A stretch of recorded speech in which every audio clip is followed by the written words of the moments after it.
Two bishops from China will attend a 3-week synod at the Vatican.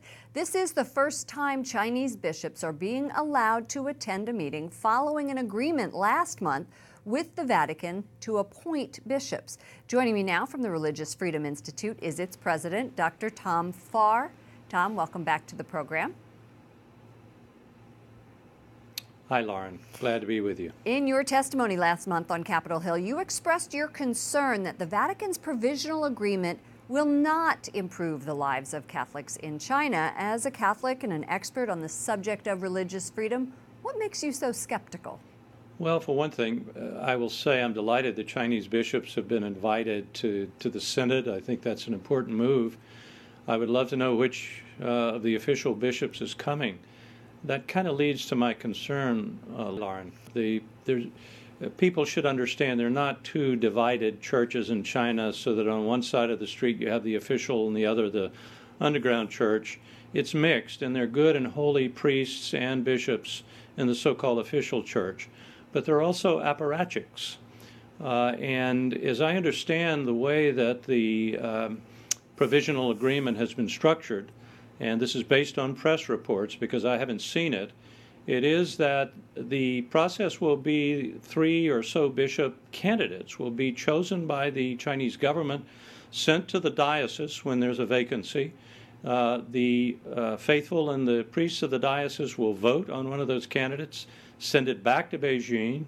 They will present it to the Pope, and he has veto power. Well, that's, I suppose, a positive at the very end of that process, but it's hard to believe that a candidate sent by the Chinese government to the Vatican is going to contain a bishop that is truly a bishop of the Roman Catholic Church.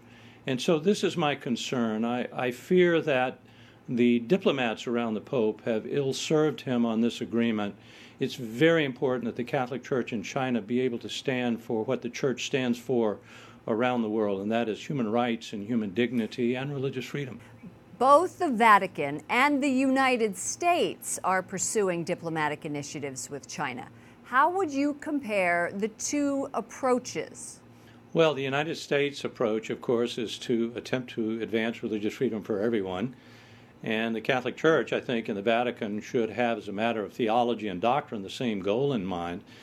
But I think the charism of the Vatican and the Roman Catholic Church is not that of a government, of a world power that is attempting to develop a diplomatic relationship with another world power. The charism of the Catholic Church and the Holy Father, with great respect, is to stand for the religious freedom of Catholics, stand for the witness of Catholics and the Catholic Church in every country of the world.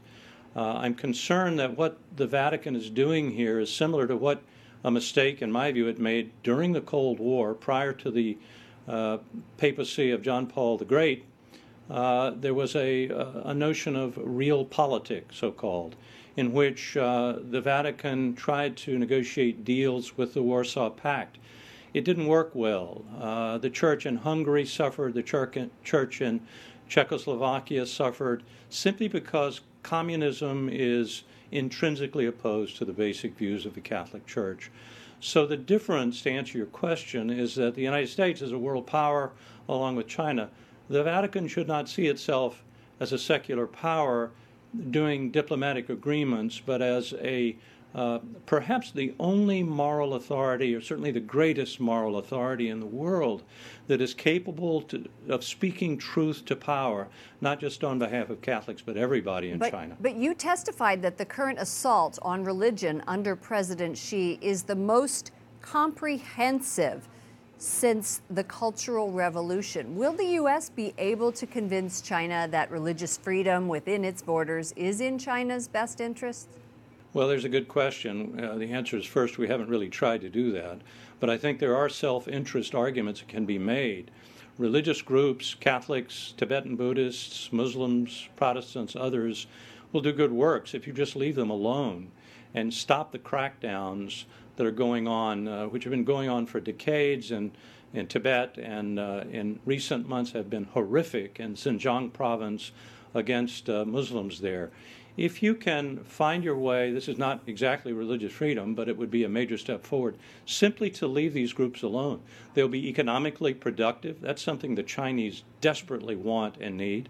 They will take care of the poor and the elderly and the sick and the suffering and dying, something else that they cannot do with their own government. So the United States, in my view, needs to be making arguments to the Chinese government, not so much for religious freedom as we understand it, but just back off. Leave these people alone, and they will help you achieve your own domestic goals. Dr. Tom Farr, president of the Religious Freedom Institute, thank you so much for joining us. Thank you, Lauren.